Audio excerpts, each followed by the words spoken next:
Farm house book చేసుకుని friends తో enjoy చేయాలనుకుంటున్నారా? అయితే వెంటనే డోసే యాప్ ని డౌన్లోడ్ చేసుకుని బుక్ చేసుకోండి. నమస్తే అమ్మా. నమస్తే అమ్మా. మకర సంక్రాంతి శుభాకాంక్షలు మీ అందరికీనమ్మా. ఎక్కడెక్కడైతే తెలుగు వాళ్ళు ఉండి సంక్రాంతి జరుపుకుంటున్నారో వాళ్ళందరికీ, మీ సిబ్బందికి, యాజమాన్యానికి, అందరి ప్రేక్షకులకి అందరికీ మకర సంక్రాంతి శుభాకాంక్షలు. ఎస్. సో సంక్రాంతి అంటే చాలా కోలాహలంగా ఆనందోత్సవాలతో చేసుకునే పండగ. అవునమ్మా. సో ముఖ్యంగా ఈ రోజు మేము చేయవలసిన పనులు, ఈ రోజు విశిష్టత గురించి ఒక్కసారి మన పిల్లలకి, పెద్దలకి అందరికి కూడా గుర్తు చేద్దాం మన ద్వారా. మకర సంక్రాంతి అంటే సూర్యుడు మకర రాశిని సంక్రమించే రోజు, అంటే పొందుట, మకర రాశిలో ప్రవేశించిన రోజు. ఎప్పుడైతే సూర్యుడు మకర రాశిలో ప్రవేశిస్తాడో అప్పటి నుంచి సూర్యుడి యొక్క గమనం దక్షిణం నుండి ఉత్తరం వైపుకు వస్తుంది. కనుక ఉత్తరం అనే పదంలోనే శ్రేష్టమని అర్థం కదా. పైగా దిక్కు కూడా ఉత్తరం అంటే పైన ఉంటుంది కదా. పైన ఉండేది శ్రేష్టంగా ఉండేది, చక్కగా ఉత్తరం అనే దానికి సమాధానం అని కూడా అర్థం ఉంది. మనకి ఎన్నో ప్రశ్నలు ఉంటే వాటన్నిటికీ సమాధానాలు దొరికేటటువంటి సమయమని. కనుక ఉత్తర అయనము, ఉత్తర దిక్కుగా సూర్యుడు తన నడకను, తన గమనాన్ని మార్చుకునేటటువంటి రోజు గనక ఇది ఉత్తరాయణం అని శ్రేష్టమైనదిగా చెప్తూ ఉంటారు. ఇది తెలుగు వాళ్ళు చేసుకునే పండగల్లో చాలా ప్రధానమైంది. దీనికి అనేకమైన కారణాలు ఉన్నాయి. ఒకటేమిటంటే భారతదేశం మౌలికంగా వ్యావసాయిక దేశం, అంటే వ్యవసాయం ప్రధానంగా మనం ఉంటాయి. మీరు ఏ పండగ చూడండి తప్పనిసరిగా అది వ్యవసాయంతో ఎక్కడో అక్కడ దానికి సంబంధం ఉంటుంది. మొక్కలు, చెట్లు నాటడాలు అవి. ఇప్పటికేమవుతుంది, పంటలు ఇంటికి వస్తాయి, కాస్త ఊపిరి సలపడానికి వీలుగా ఉంటుంది రైతులకి. అప్పటిదాకా రాత్రి పగలు అనేది తేడా లేకుండా చాలా శ్రమ పడతారు. ఇప్పుడైతే మనకంత తెలియట్లేదు కానీ మా చిన్నతనాల్లో మేము చూసేవాళ్ళం.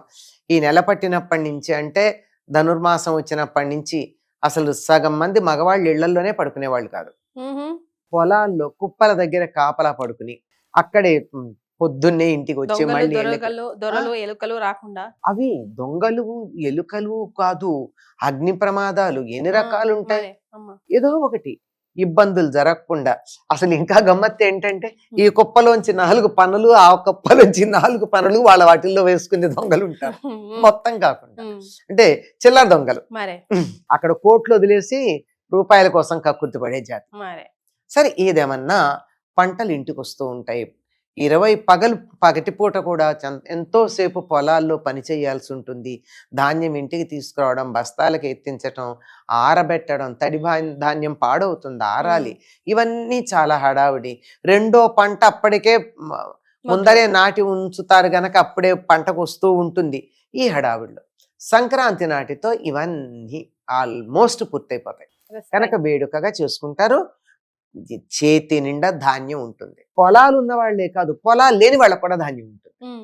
ఎందుకంటే పూర్వకాలం ఏదైనా సరే పిల్లలు రేగుపళ్ళు వచ్చాయనుకో, చాటలో ఇన్ని బియ్యం తీసుకెళ్లి ఆ రేగుపళ్ళ బండి వాడికి ఇస్తే వాడు ఇన్ని రేగుపళ్ళు ఇచ్చేవాడు, వాడికి ధాన్యం. గుమ్మాల్లోకి వచ్చినటువంటి వాళ్ళకి దోసిళ్లతో పోసే రోజులు కావు, అది చాటలతోనో కుంచాలతోనో పోసేవాళ్ళు. అట్లా ధాన్యం చేతి నిండా ఉంది కదా, ఇవ్వడానికి సంతోషంగా ఉంటుంది, అలా ఇవ్వడం.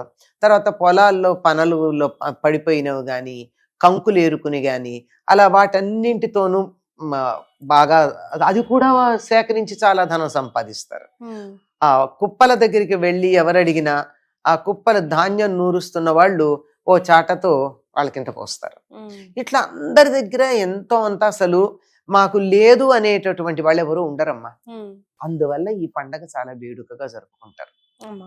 ఈ జరుపుకోవడంలో ఈ రోజు నుంచి సూర్యుడు ఉత్తరాయణంలో ప్రవేశిస్తాడేమో, ఇది పుణ్యకాలము అన్నారు. ప్రతి నెల కూడా సూర్యుడు ఒక రాశి నుంచి మరొక రాశిలోకి పెడతాడు. కానీ దీన్ని మాత్రం రెండింటినే మనం పుణ్యకాలం అంటాం. ఒకటి దక్షిణాయన పుణ్యకాలం, ఒకటి ఉత్తరాయణ పుణ్యకాలం. అంటే ఆ రాశిలో ప్రవేశించినప్పుడు సూర్యుడి యొక్క గతి మారుతూ ఉంటుంది. మరి అప్పుడు సేమ్ డేట్స్ ఎందుకు రావమ్మా ఎవ్రీ ఇయర్? అదే కదా, డేట్స్ ఎందుకు రావు, సేమ్ తేదీలు వస్తున్నాయి. ఆల్మోస్ట్ తేదీలు ఒకటే, తిథులు మారతాయి. మనం భారతీయులకి విశాలమైనటువంటి దృక్పథం అమ్మ. మేము ఇది మాత్రమే పాటిస్తాం, ఇంకోటి మాకు అక్కర్లేదు అనేటటువంటి మూర్ఖత్వం లేదు. మొండితనం లేదు. ఉమ్, కొన్నింటినేమో చాంద్రమానాన్ని బట్టి అనుసరిస్తాం, కొన్నింటిని సౌరమానాన్ని బట్టి అనుసరిస్తాం. ఉమ్, ఇప్పుడు విషువులు కానీ అయనాలు కానీ ఇవన్నీ సూర్యుడికి సంబంధించినవి గనక సౌరమానాన్ని అనుసరించి సూర్యుడు ఎప్పుడు ఏ రాశిలో ప్రవేశిస్తాడో వాటిని పరిగణనలోకి తీసుకుంటాం. ఉమ్, తిథులతో పూర్ణిమలు అమావాస్యలు ఇత్యాదులన్నీ చాంద్రమానాన్ని అనుసరించి చూస్తాం.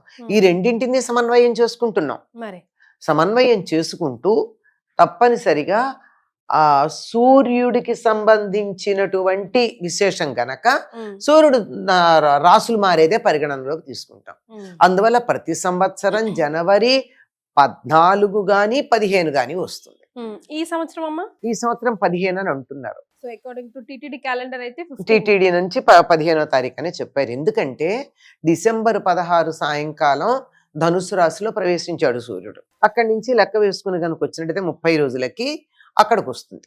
సో అమ్మ, ముఖ్యంగా సంక్రాంతి పూట దాన ధర్మాలు చేస్తే, ముఖ్యంగా దానం ఎలాగో చేస్తూ ఉంటాం అనుకోండి, చాలా మంచిది అంటారు. అవునమ్మా. లభించే పుణ్యం అంతా ఇంత కాదు అంటారు. ఏమేం చేయాలంటారు? దీనికి కారణం కూడా ఒకటి ఉందమ్మా. బలి చక్రవర్తి 3 అడుగులు తాను నాశనం అవుతాను తెలిసి కూడా ఇచ్చాడు కదా. ఉమ్, ఉమ్, గురువు గారు వద్దంటుంటే కూడా ఇచ్చాడు కదా. ఉమ్, మరి దానికి ఫలితంగా శ్రీ మహావిష్ణువు అతడికి భూమండలాన్ని 3 రోజులు పరిపాలించుకునే అధికారం ఇచ్చాడు. ఉమ్, కొంతమంది ఏమో ఏమని చెప్తారంటే నరక చతుర్దశి, ఉమ్, దీపావళి, తర్వాత బలిపాడ్యమి ఈ 3 రోజులు అని చెప్తారు. ఉమ్, కానీ మన వాళ్ళ విశ్వాసం ఏమిటంటే ఓణం దగ్గర అనుకునే వాళ్ళు కేరళ ప్రాంతం వాళ్ళు ఓణం అనుకుంటారు. ఉమ్, మనకి లెక్క ఏమిటంటే ఈ 3 రోజులు భోగి, సంక్రాంతి, కనుము, ఉమ్, ఈ 3 రోజులు భూమిని బలిచక్రవర్తి పరిపాలన చేస్తాడు అని. ఓకే. బలిచక్రవర్తి దేనికి ప్రసిద్ధి? దానానికి దానం. ప్రసిద్ధి. ఉమ్, కనుక బలిచక్రవర్తికి ప్రీతి కలగాలంటే ఏం చెయ్యాలి? దానం. విస్తృతంగా దానాలు చేయాలి. ఉమ్, కనుక ఆయన పరిపాలన చేసేటటువంటి సమయంలో దానం చేయడం అనేది చాలా ప్రాధాన్యాన్ని సంతరించుకుంటుంది. ఉమ్, పైగా ఇదేమో ప్రతి సంక్రమణానికి కూడా పితృతర్పణాలు ఇవ్వడమును దానాలు చేయడం మంచిదంటారు. ఉమ్, అందులో ఇది మరీ ఎక్కువ అన్నమాట. ఉమ్, ఎందుకంటే పితృదేవతలు ఇంకా వెళ్ళిపోతారు పైకి. ఎందుకంటే ఆ ముందు రోజే ఉత్తరాయణ పుణ్యకాలం రావడానికి ముందు రోజే దక్షిణాయనం అయిపోయి పితృదేవతలు పై లోకాలకి తమ లోకాలకి తాము వెళ్ళిపోతారు. ఇక నుంచి దేవతల రాజ్యంగా, అంటే దేవతలు ఎక్కువగా ప్రభావం చూపించే కాలంగా పరిగణించబడుతుంది. కనుక వాళ్ళకి సంతృప్తి కలగడానికి పితృదేవతలకి ప్రీతికరమైనటువంటి దానాలు కొన్ని ఉన్నాయి. అమ్మా, ఇంకా అందరి దేవతలకి ప్రీతికరమైన దానాలు కొన్ని ఉన్నాయి. ఇవన్నీ ఇస్తారు. అన్నిట్లో ప్రధానంగా ఉమ్, ఆ నువ్వులు దానం చేయడం అంటారు. ఉమ్, అసలు మహారాష్ట్రలో అయితే దీన్ని తిల్ సంక్రాంతి అని అంటారు. ఉహుం, నువ్వులు పంచుకుంటారు. ఉమ్. నువ్వు వాయనాల్లో కూడా నువ్వులుండలు కంపల్సరీ పెడతారు కదా. అవునమ్మా. మనం ఇప్పుడు శ్రావణ మాసంలో గనక గుగ్గిళ్ళు పెట్టినట్టుగా ఆ, ఖచ్చితంగా నువ్వులు దానం చేస్తూ ఉంటారు. అంతేకాదు వాళ్ళు ఇంకా మనం నువ్వులు ఉండలాగా ఇస్తే తీసుకోక కొంతమంది అభ్యంతరం ఉంటుంది. ఆ తెల్లగా ఉండేవి కూడా లోపల నువ్వుతో చేసింది, అది కూడా ఉమ్, వాటిని తిల్ అనే పేరుతోనే ఉంటాయి. అవును. తెల్లగా ఉంటాయి కానీ ఉమ్, మొత్తం పౌడర్ మంచి పంచదార పొడులాగా ఇవన్నీ కూడా ఇవ్వడం అన్నది చాలా ప్రధానమైనటువంటిది. ఎందుకు అంటే ఇది పీడ సంబంధమైన రోజులు వెళ్ళిపోయాయి, అదొక కారణం. కొన్ని ప్రాంతాల్లో సంక్రాంతి అంటేనే పీడ రోజులు. పీడ పోయిందే, తెలిసి పీడ ఉంటాయి. పోయిన రోజు, ఉహు, పీడ పోతుంది అక్కడికి. అచ్చా. తర్వాత మకర రాశికి అధిపతి శనికి సంబంధించినటువంటి ధాన్యం నువ్వులు.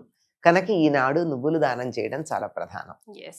పితృదేవతలకి నువ్వులు ప్రధానం. ఉమ్, శని అక్కడ ఉన్నాడు కనుక దానికి నువ్వులు ప్రధానం. ఉమ్, అందుకని ఏం చేస్తారు, నువ్వులు ఇస్తే ఎవరు తీసుకోరని చెప్పి నువ్వులు అద్దె అరిసెలు తయారు చేస్తారు. ఉమ్, అలాగే ఈ సకినాలు చేసేవాళ్ళు కూడానమ్మా నువ్వులేసి చేస్తారు ఉమ్. కొంతమంది. అవునమ్మా. వాము జీలకర్రే కాకుండా నువ్వులు కూడా వేస్తారు. ఉమ్, అంటే నువ్వుల వాడకం చాలా ప్రధానం. ఉమ్, ఎందుకు అంటే ఇప్పటిదాకా చలికాలం కదా, ఉమ్. బాగా అందులో కాల్షియం కూడా, ఆ, చలి కూడా, వేడి కూడా. వేడి ఉంటుంది. దానివల్ల దాని నుంచి నెమ్మదిగా దాని వాడకం బాగా వాడుతూ నెమ్మదిగా దాన్ని క్రమంగా తగ్గించుకుంటూ వచ్చేటటువంటిది కాలం. అందుకని నువ్వులు తప్పనిసరిగా వాడకం అనేది మనకి కనపడుతూ ఉంటుంది. ఈ రోజున మీరన్న దానాల్లో ప్రధానంగా చేసేది గుమ్మడికాయ దానం చేస్తారు. కూష్మాండ దానం అంటారు. ఓ, అవునమ్మా. పెద్ద గుమ్మడి. ఎవరికైనా అలా దానం చేసినందుకు భూమండలం అంతా దానం చేసినంత ఫలితం అంట. ఉమ్, గుమ్మడికాయ ఆకారంలోనే ఉంటుంది భూమి. భూమికి కూడానమ్మా కనపడవు కానీ మన కంటికి ఇలాగే గుమ్మడికి ఎలా అయితే ఇలా తొనలు తొనలుగా ఉంటుందో అట్లాగే ఉంటుంది, దాన్ని పర్వములు అంటారు, అలా ఉంటుంది. అందుకని భూమి గుమ్మడి పండు దానం ఇచ్చినట్టయితే భూమండలాన్ని దానం ఇచ్చినంత ఫలితం ఉంటుందని చెప్పి గుమ్మడిని దానం ఇస్తూ ఉంటారు. వస్త్రదానం చాలా ప్రధానం. వస్త్రాలు ఎప్పుడు కూడా శరీరానికి సంకేతం. వస్త్రం ఇచ్చారు అంటే ఎప్పుడు కాదనకూడదట. ఎందుకంటే మరొక జన్మ, ఈ శరీరం వదిలేస్తే శరీరాన్ని వస్త్రంతో పోలుస్తాం కదా, ఈ శరీరం వదిలేస్తే మరో శరీరం ధరించినట్టు ఆ వస్త్రం తీసుకున్నామంటే మరొక దాటికి మనకి సిద్ధంగా ఉంది అని ఇలా సంకేతంగా చెప్తూ ఉంటారు. వస్త్రాలు చాలా ప్రధానం. వస్త్రదానం చేయడం, నువ్వులు దానం చేయడం, ఏది దానం చేసినా మంచిదే. ప్రధానంగా గుమ్మడి పండు దానం చేయడం ఎక్కువగా చేస్తూ ఉంటారు. మాసం అంతా ముగ్గులు పెడుతూ ఉంటాం కదమ్మా. భోగి రోజు ప్రత్యేకంగా ఒకటి, మళ్ళీ సంక్రాంతి రోజు చుక్కల ముగ్గులు అలా పెడుతూ ఉంటాం కదా. సో దానికి ప్రత్యేకత ఉందమ్మా. భోగి నాడు స్వర్గద్వారాలు మూసుకున్నట్టే ఉంటాయి. అంటే ఇట్లా నలుచదరంగా గదులేసి, గడులు, ఈ గడులు ఇవన్నీ గదులు, స్వర్గపులో ఉన్న గదులు అనమాట. ఇవన్నీ ఒకదాంతో ఒకటి వెళ్ళేది కలుపుకుంటూ పెడతాం గాని మా మధ్యలో తలుపులు తెరిచుండవు. ఇదే ముగ్గు సంక్రాంతి నాడు తెరిచినట్టుంటాయి, అంటే స్వర్గద్వారాలు తెరుచుకున్నాయని. అంతేకాదు సంక్రాంతి భోగి నాడు రథం ముగ్గేస్తారు. ఆ రథం ఇంట్లోకి వస్తున్నట్టుగా వేస్తారు. సంక్రాంతి మామూలుగా వేస్తారు, సంక్రాంతి నాడు ఇంట్లోకి వస్తున్నట్టుగా వేస్తారు అదే ముగ్గుని. అదే కనుము నాడు బయటకు వెళ్తున్నట్టుగా వేస్తారు. అంటే ఏమిటి రథం ముగ్గేయడం లెక్క అంటే సూర్య సంచారం గతి మారుతోంది అని తెలియచెప్పడం. సూర్యుడికి సంబంధించిన పండగను మనం ఏమంటున్నాం, రథసప్తమి అంటున్నాం గాని సూర్య సప్తమి అంటలేదు కదా. మరి రథసప్తమి అంటున్నాం అంటే రథానికే ప్రాధాన్యం ఉంది కనుక రథం వేసామంటే సూర్యుడు అని అర్థం. కనుక ఆ రథం ఇంట్లోకి వచ్చేటట్టు బయటకు వచ్చేట్టు వేసి అంతరిక్షంలో జరిగేటటువంటి ఖగోళ విన్యాసాలన్నీ కూడా మనం పిల్లలకి ముగ్గుల ద్వారా తెలియజెప్పేటటువంటి ఒక గొప్ప సంస్కృతి మనది. అంటే ప్రాక్టికల్ గా చెప్తే ఈజీగా అర్థమైపోతుంది, ఎప్పటికీ గుర్తుండిపోతుంది కదమ్మా. అందుకని ముగ్గులేసి చెప్పేస్తాం, ఇవాళ ముగ్గు వేయాలంతే. ఎందుకు వేయాలని ఎప్పుడప్పుడు ఎవరో ఒకళ్ళు అడుగుతారు, అప్పుడు ఆలోచిస్తారు ఎందుకు వేయాలి ఇవాళ రథం ముగ్గు ఎందుకు వేస్తున్నాం అని. రైట్. సో సంక్రాంతి పండుగ రోజు మనం తప్పకుండా చేయాల్సిన పనులు, వేసుకోవాల్సిన ముగ్గులు, చేయవలసిన దాన ధర్మాలు అన్ని, ఒకవేళ భోగి పళ్ళు ఏ కారణంగా అన్నా ముందు రోజు పోసుకోకపోతే ఈ రోజు పోసుకుంటారు. పేరెంట్ మరి అందరి ఇళ్లలోనూ ఉంటుంది కదా బొమ్మలు పెడితే, ఇవాళ కొంతమంది ఇళ్లలో అలా సర్దుకుని పెట్టుకోవడాలు కూడా ఉంటాయి. అమ్మ 3 రోజులు కూడా తలంటు పోసుకోవాలి, అభ్యంగన స్నానం లేదమ్మా. అభ్యంగన స్నానం ఒక్క